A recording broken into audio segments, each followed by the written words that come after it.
Әлеуметтік желіні ашып отырсаң, діни уағыздар реттен шығып тұрады. Оның тыңдайтыны бар, тыңдамайтыны да жетеді.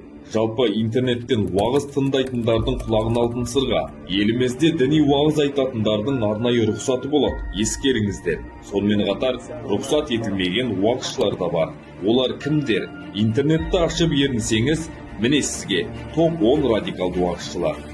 Абу Ханзала, Инкогнито Шам, Абдулла Абу Абдрахман Молдовский, Содик Самарканди, Ахриддин Навкати, Абдулла Раззак Аль-Махди, Абдулла ибн Мухаммад ибн Сулейман Аль-Мухайсини, Абуль Фатх Аль-Фаргали, Арслан Булгазский. Осылардың айтып отырғандарына терең үңілсек, елімізге деген патриоттық сезімді жоққа шығарып, ұлттық құндылығымыз бен салт дәстүрімізден алшақ қылмақ.